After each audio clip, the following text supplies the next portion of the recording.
Welcome to The Thriving Mama, the podcast that teaches you not just how to survive, but to thrive in motherhood. I'm your host, Dr. Stephanie Davis.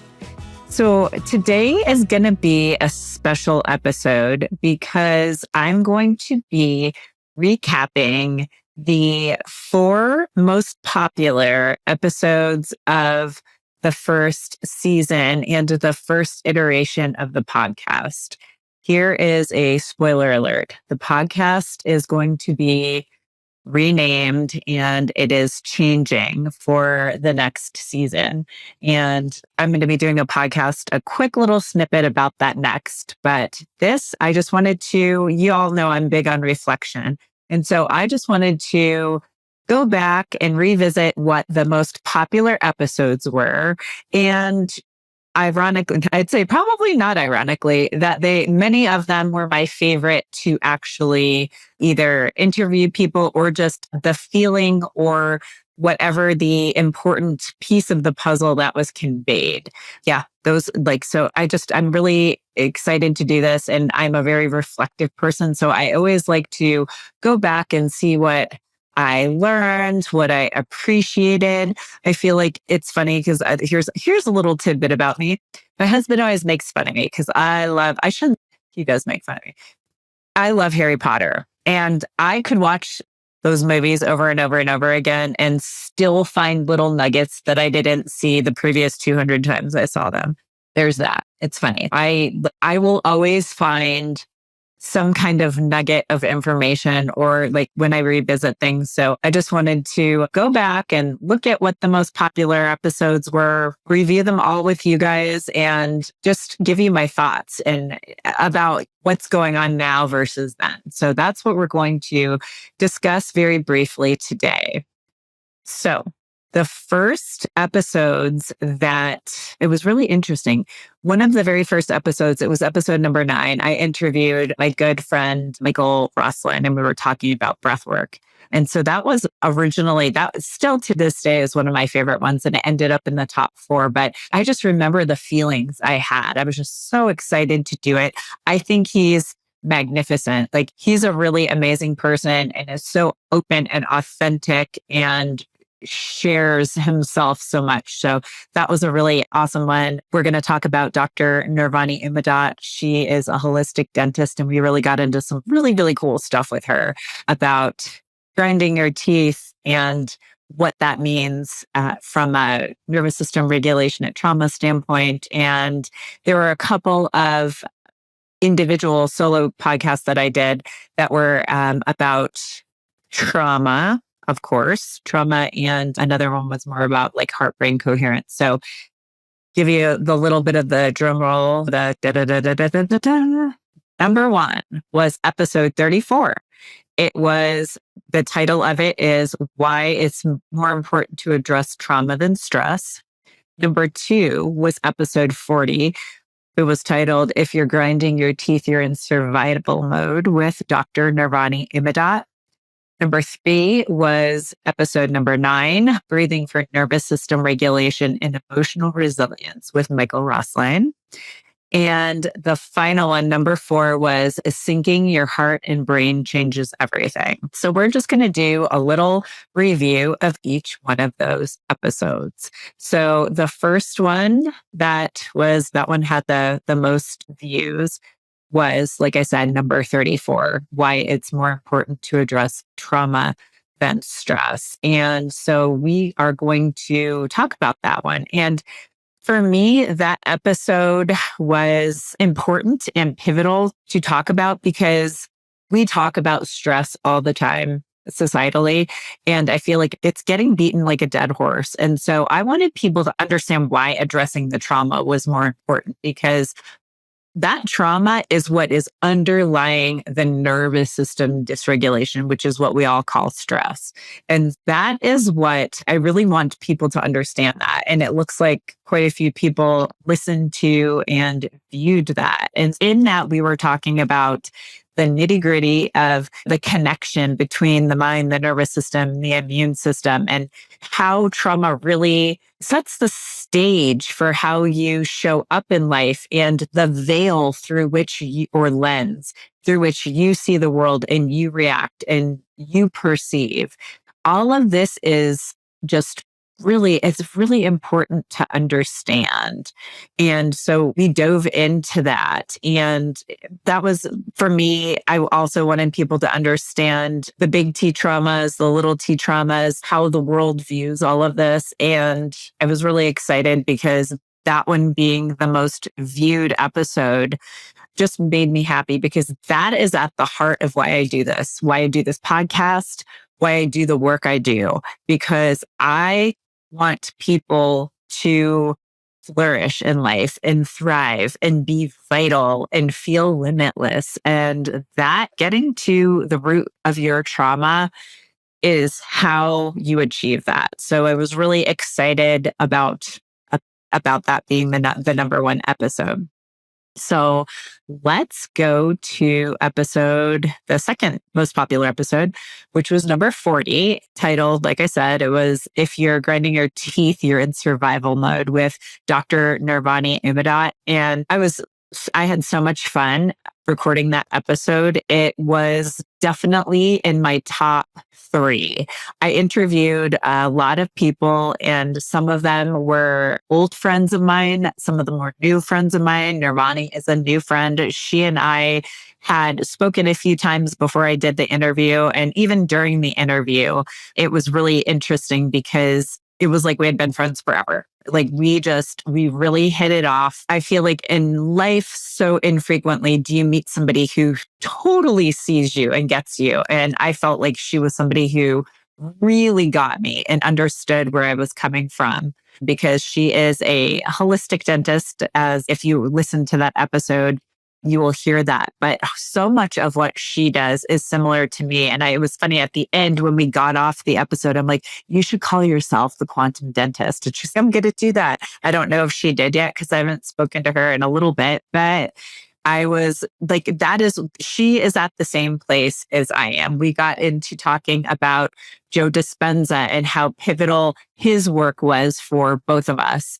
And like the book Becoming Supernatural really harkens to her podcast, which we talked a little bit about on that episode, Becoming Superhuman. Because just like I said a second ago, that's like the ultimate goal for all of us. Like, I don't want to just feel good in life. I want to be unlimited. I like that, becoming superhuman or supernatural. Joe Dispenza says that's what I want. I think that a lot of us want that. I don't want to be in kind of survival mode, just letting life control me. I want to be intentional. I want to be connected with the other people on this planet and connected with the universe and the divine. That was something that we talked a lot about. We talked about connecting with the divine. And the more you do the trauma work and you do the emotional work, how it really deepens your connection to the divine and the spiritual realm, however you view it. If you're a believer in God, or if you're a believer in the universe or spirit or source or whatever you choose to call it, doing this work really does deepen your connection. Some of the things that she and I talked about were some of the patterns that you see where you're storing trauma in your body. The TMJ specifically. The TMJ is a place where we store extreme anger and rage, which is where the title of the episode came from. And we also talked a little bit about how trauma and anger can change the shape of your face and your jaw and your teeth. And we went all over the place with that. And then we also talked about the oral emotional connection. And so we dove into topics that not a lot of people are talking about. So that one was it was a blast. And I had so much fun recording that episode. Number 3 is the episode number 9, Breathing for Nervous System Regulation and Emotional Resilience, with Michael Roesslein. Again, like I said, he is a longtime friend. We've known each other for almost a decade. And we've seen different stages of our, lives together. We've had a lot of parallels. We both started off in purely like functional medicine and the greater health space. And then both as our journeys were going on, we got more into the emotional realm and the trauma realm. And like he's brilliant with breath work. I really, as a human being, adore him and I respect him so much because he's so honest and so authentic. He doesn't hide anything. And if you listen to that episode, he gets into his battle with anxiety and depression and adoption related trauma. And it's great because he was one of those people who, for all intents and purposes, he had a great childhood and it was a happy childhood. He didn't have a lot of quote unquote trauma, but when you are adopted from the get-go, that is a rejection. And that very much is a seed of trauma that just builds over time. I have worked with quite a few adopted people who also had great childhoods and just suffered because of that initial rejection. It's like, why am I not good enough? So he really authentically goes into his battle. He had contemplations of suicide that he talked about.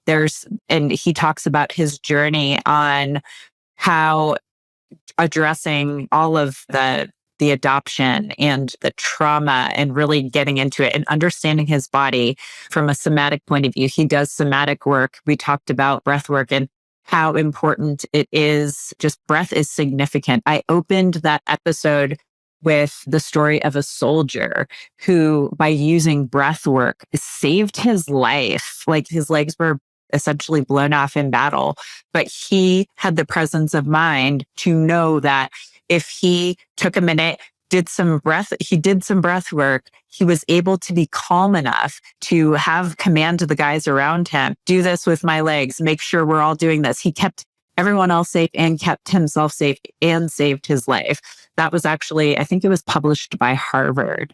So breathwork is extraordinarily powerful. And so just Michael gave us a free handout, which was brilliant and amazing. But just having a little bit of knowledge on breathwork can really help you a lot. I know that's something that probably every couple of episodes, I talk about different breathwork techniques that you can incorporate into your life on a daily basis to just make shifts. Like when you're feeling down or angry, take a second. All you have to do, super basic, is breathe in for 4 seconds and breathe out for 6 or 8 seconds. Do that 3 to 5 times, and that's going to start shifting your physiology. If you can think of gratitude or think of things that make you happy, that's going to reinforce that even more. Breathwork is extraordinarily powerful. And obviously what I just said just scratches the surface. And Michael would say what we talked about in the episode scratches the surface because there are some very deep and profound shifts that can happen with breathwork. And so I would take a listen to that one because it's great. He's a magnificent human being and what he shared was really awesome. We have a lot of colleagues in common and a lot of them have shared that they really enjoyed that episode as well. And so the last one is another solo episode I did. It was episode 35, Syncing Your Heart and Brain Changes Everything. And that one is about HeartMath and heart-brain coherence. And I think in the previous episode number 50, I talked a little bit about that because it was episode 50 I take that back. It was episode 49 where I did the Q&A. People ask me a lot of questions. So I decided to take some of those questions to the audience for the podcast so people can see what people are asking behind the scenes.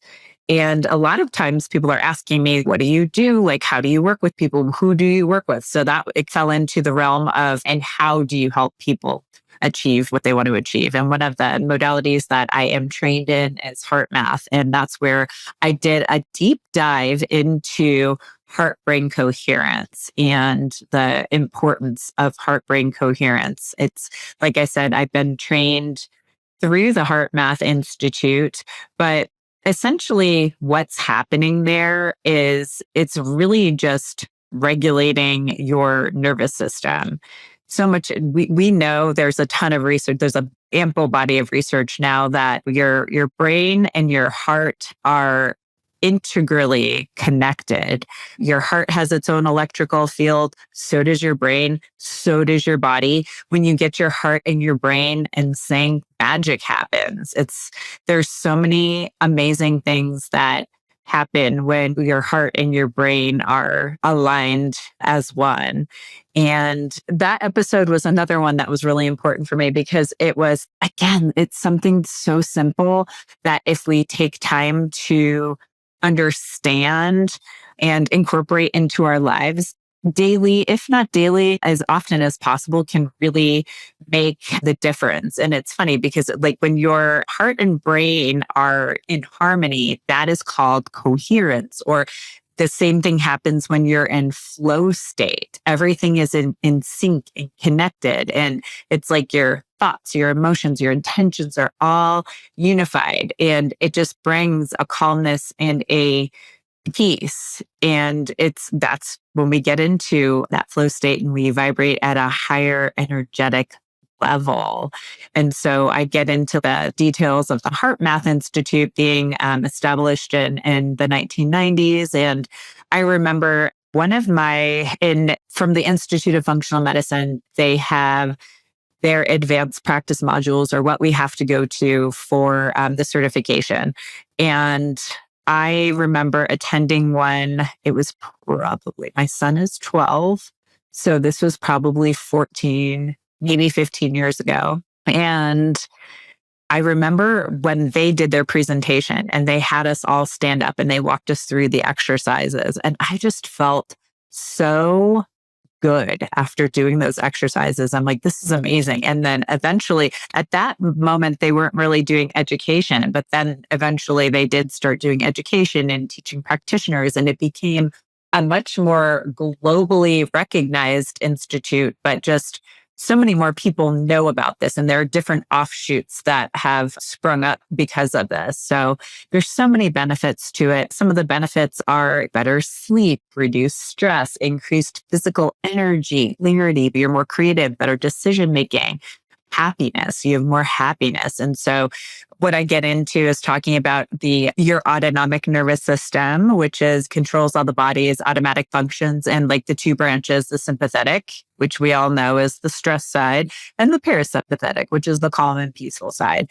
So we get into the nuance of that. And then I walk you through heart-centered breathing, and then something that I like to call hugging with intention, where, literally when you're hugging somebody, feeling that love and gratitude in your heart and hugging them if you hug them for 8 to 20 seconds, you are going to get a big physiological benefit or boost. And so I really wanted to just put that little tip and episode out there so that people could utilize that practice and really just learn how to do that and just change their lives. And because that's the essence of everything that I'm doing.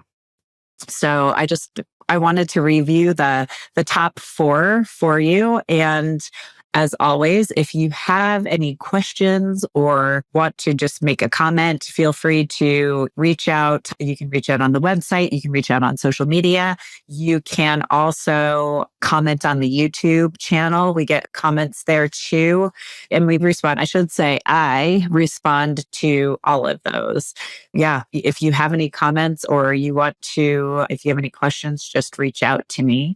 And if you are curious about some of the emotional and trauma pieces of the puzzle, if you're curious as to if you have any stored emotions or trauma that might be causing anything going on in your body, from illness to preventing you from achieving your goals or even showing up as the best, most authentic version of yourself, I invite you to take my free Stored Emotions and Trauma quiz, and you will find that link in the show notes.